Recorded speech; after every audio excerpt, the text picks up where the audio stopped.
우리 오늘 말씀 하나님이 나의 힘이라는 제목을 가지고 우리 하나님이 우리에게 어떠함을 주고 우리는 그로 인해서 어떠한 이 세상에 축복을 받고 살아가는가를 우리 함께 살펴보겠습니다.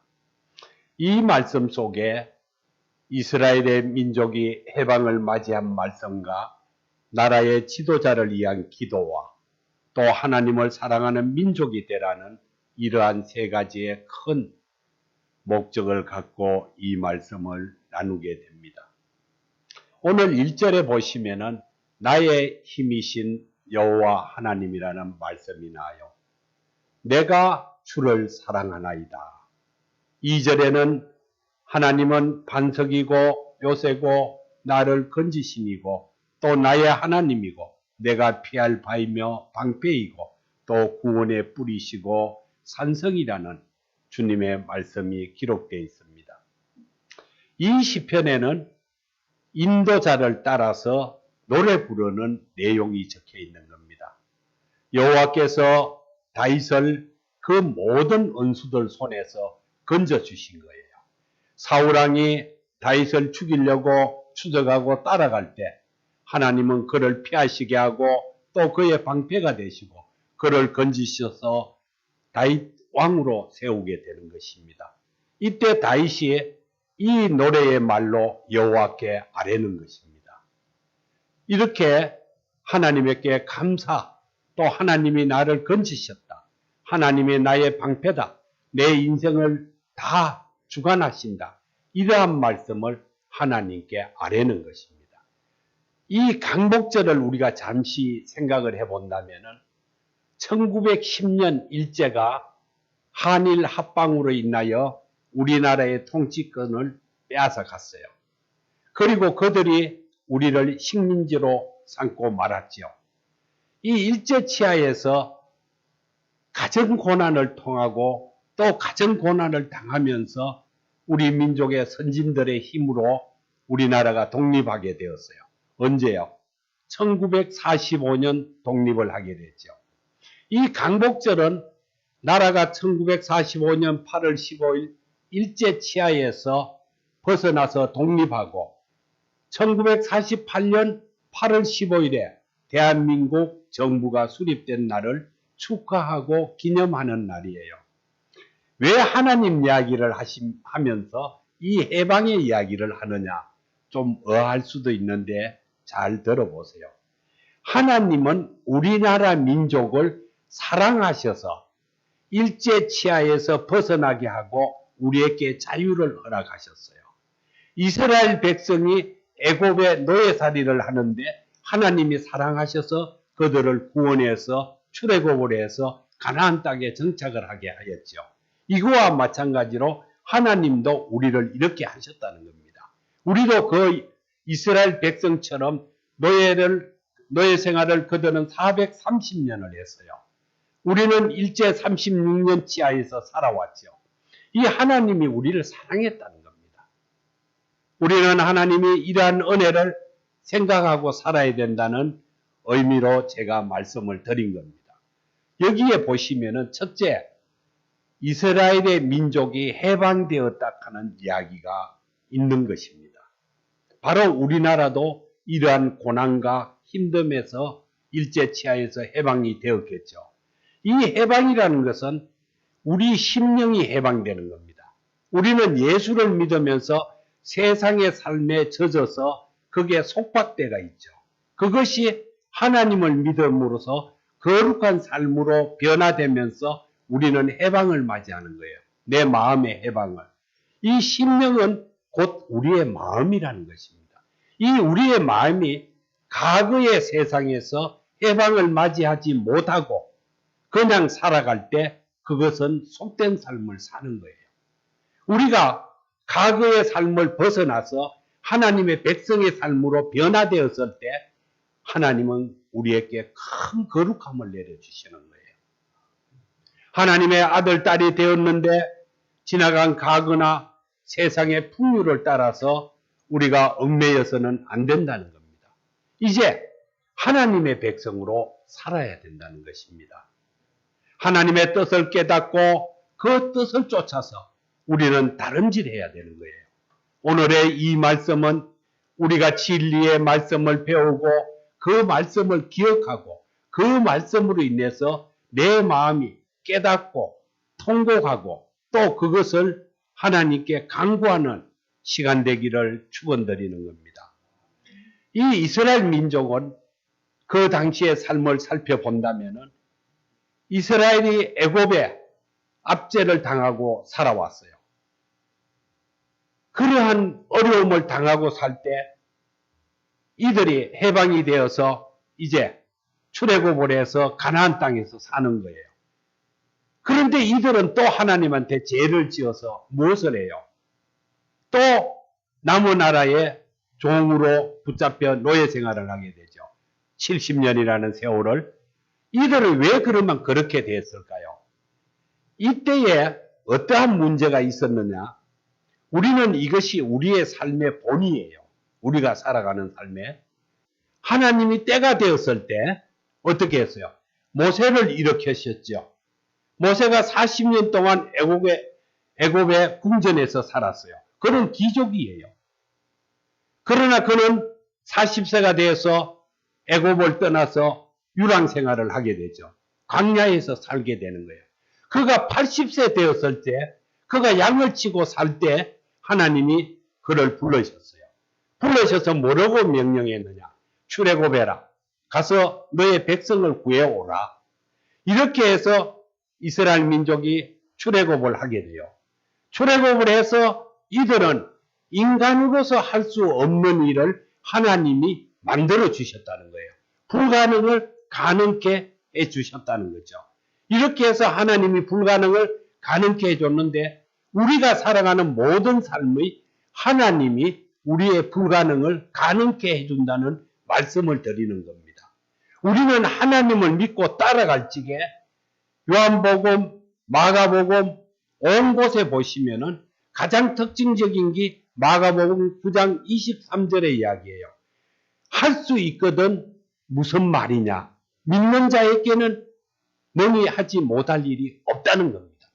바로 이것이 하나님이 우리에게 믿음의 백성에게 하는 말이에요. 못하는 일이 없다는 거예요. 하나님을 믿으면 불가능이 가능케 된다는 겁니다. 이들이 자기 자신들의 힘과 노력으로는 도저히 출애굽을 할 수 없어요. 그들은 애굽에서 한마디로 말해서 해방을 맞이할 수가 없죠. 그러나 그 하나님은 그 수만 명을 애굽에서 출애굽을 시켜서 해방을 맞이해서 가나안이라는 새로운 땅에 가서 정착해서 살게 한 것이 지금 이스라엘이에요. 그들은 하나님을 믿었기 때문에 하나님의 이러한 은혜를 받고 살았듯이 우리 역시 하나님을 믿게 되면 생각도 못하는 이러한 상상도 못하는 기적을 맞이한다는 것입니다. 우리가 여기서 꼭 알아야 될 것이 무엇이냐?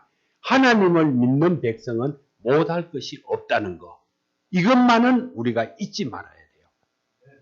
절대로 우리는 이 세상에 살면서 내가 하나님을 믿고 있으면 무엇이든지 다 이룰 수 있다는 거예요. 그 이룰 수 있다는 자신감을 가지고 하나님을 바라보아야 돼요.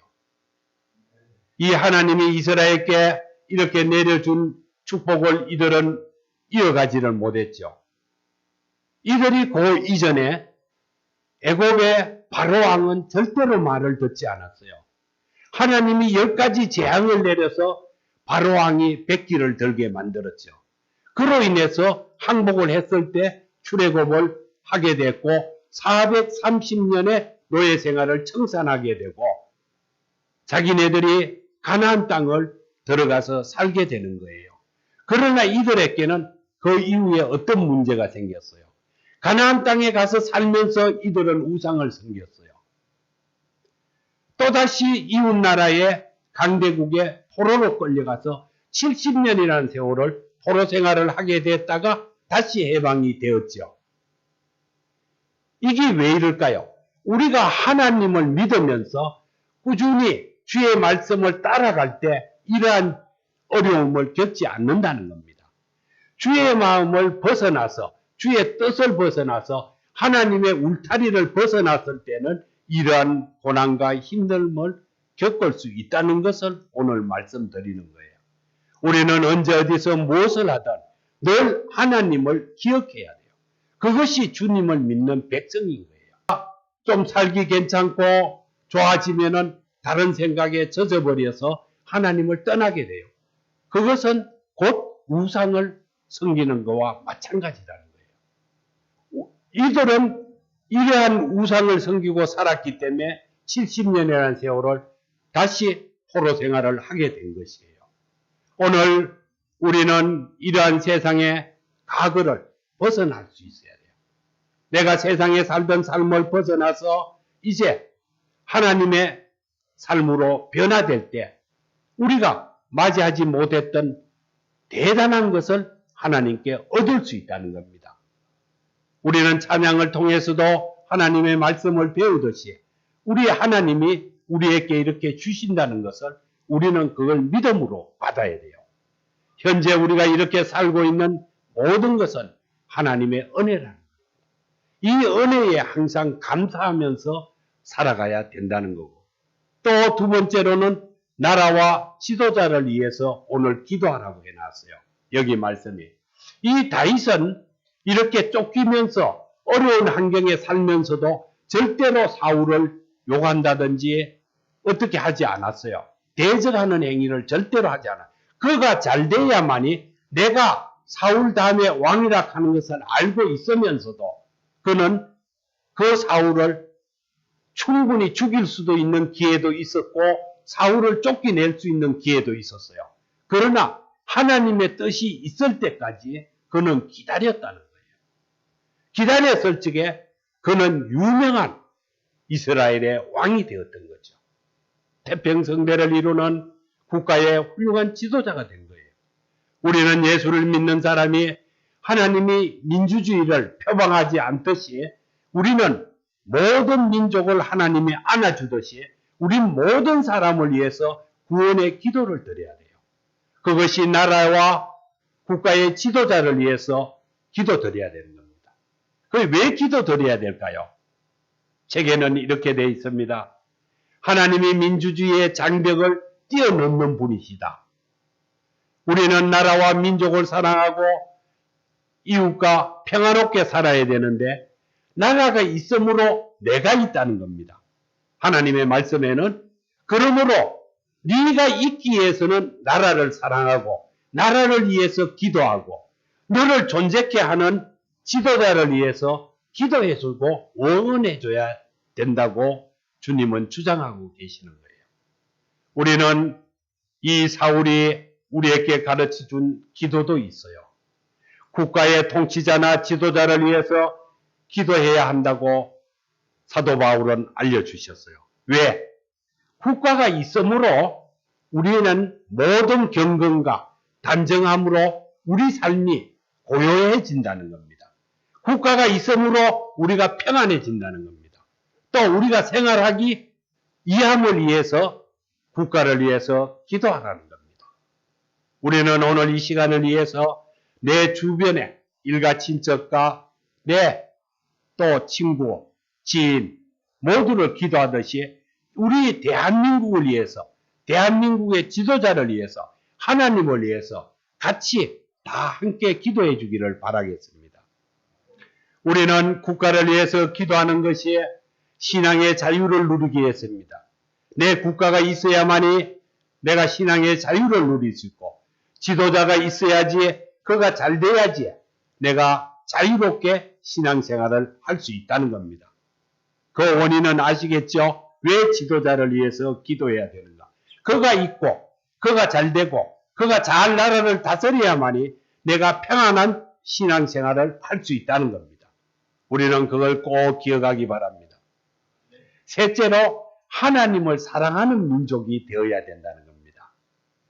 시편 18편에 보면 오늘 보신 말씀에 보면 다윗을 모든 원수로부터 건져 주셨다. 건져 주신 날이다. 이렇게 되어 있습니다. 다윗은 그러므로 하나님께 감사하고 사랑을 고백하는 내용으로 기록되어 있어요. 우리는 이런 다윗의 고백을 우리의 고백으로 받아야 되는 것입니다. 나의 하나님이시고 나의 여호와 하나님이며 내가 주를 사랑한다는 겁니다. 다윗이 외쳤듯이 우리도 하나님이 나의 힘이고 하나님이 나를 건져주셨다. 나는 하나님을 사랑한다. 이렇게 고백하는 주님 백성 되기를 바랍니다. 우리는 늘 살아가면서 시시때때로 하나님의 나의 힘이다. 하나님이 나의 방패다. 이것을 고백할 줄 알아야 돼요. 그것이 온전한 삶의 믿음을 갖고 사는 사람이에요. 다윗은 고난 중에도 자기의 시선을 내 형편에 돌리지 않았어요. 모든 자기의 시선은 하나님께 두었다는 것입니다. 하나님은 나의 능력자라는 겁니다. 우리가 바로 살아가면서 내가 세상과 더불어 살지만은 내 시선은 하나님께 바라보는 시선이 되어야 될 걸로 믿습니다. 다윗은 하나님이 나의 반석이라고 고백했어요. 우리는 이런 하나님에 대한 진리의 말씀을 배우고 또 하나님을 우리의 반석, 우리를 구원해주는 주님이라는 겁니다. 우리는 그가 우리의 요새고 우리를 건져신 분이라는 것을 항상 기억하고 그의 뜻을 따라 달려가는 주의 백성 되기를 힘써야 될 것입니다. 우리는 하나님이 되시고 또 온 세상을 창조하신 조물주이신 우리 하나님은 구원의 뿌리고 우리의 산성이 되신다는 겁니다. 우리는 지금 하나님을 믿을 때 우리 자유로 얼마든지 내 마음과 정성을 다해서 아무의 제약도 받지 않고 아무런 누구의 압박도 받지 않고 신앙을 강구할 수 있어요. 우리는 그러한 신앙을 내 마음과 정성으로 다해서 믿을 때 하나님은 우리에게 진짜 반석이 되고 요새가 되고 우리의 구원자가 되신다는 사실을 기억하기 바랍니다. 오늘의 진리의 말씀은 하나님은 우리의 과거의 마음에서 해방되어서 과거에 머물지 말고 현재 하나님을 따라가는 믿음의 백성으로 변화되라는 것이 오늘의 주목이에요. 그리고 내가 고백하라는 거예요. 내가 너의 구원자라는 것을 네가 고백해라. 그것이 네가 내 족속이라는 겁니다. 또 나라와 지도자를 기도하고 우리 이웃과 사랑하는 내 형제 자매 남편과 아내 모두를 기도하라는 겁니다. 그로 인하여 우리는 하나님의 피난처를 하나님의 보호막으로 우리는 살아가는 이 땅을 하나님이 지켜주신다는 겁니다. 우리가 어떤 어려움이 있어도 하나님은 우리의 피난처가 되신다는 것입니다. 우리는 오늘 하나님을 사랑하고 하나님의 능력을 의지하고 그 하나님의 뜻을 따라 담대하게 주님을 쫓아가는 주의 큰 백성 되기를 기원드립니다. 잠시 기도드리겠습니다. 사랑하는 하나님 아버지 감사합니다. 우리가 이 세상에 살아가면서 하나님이 주신 많은 은혜와 은총 속에 창대하게 살아가게 역사하여 주시고 우리의 자녀들의 앞날을 활짝 열어주시고 우리가 그동안에 이루지 못하고 또 느끼고 또 복되게 살지 못한 시간들을 주님을 맞이하는 이 시간부터 더욱더 영육간의 강건함으로 축복된 삶을 살도록 우리를 도와주시옵소서. 우리를 사랑으로 채워주시고 은혜로 채워주시고 행복으로 채워주시고 우리의 필요가 하나님의 은혜로 인하여 다 얻는 그러한 충만된 삶이 되도록 축복하여 주시옵소서. 우리는 이모저모를 살아가면서 세상에 부족하기 그지없는 주의 백성이나 하나님이 우리를 거룩한 백성으로 삼아 주셨사오니 이제 이 시간을 통하여 우리의 삶은 창대할 것이요 부족함이 없이 풍족하고 넉넉하고 풍성할 것이며 문제가 고침받게 되고 모든 어려움이 해결되는 주의 큰 백성 되게 하여 주시옵소서. 또한 이 세상에서 살아가며 주님이 주신 것을 잃지 않도록 하여 주시고 없는 것은 주님이 채워주시고 우리가 아픔과 고통과 어려움에서 우뚝 서는 주님의 거룩한 자녀되게 축복하는 밤이 되게 하여 주시옵소서. 예수님의 이름으로 간절히 기도드립니다.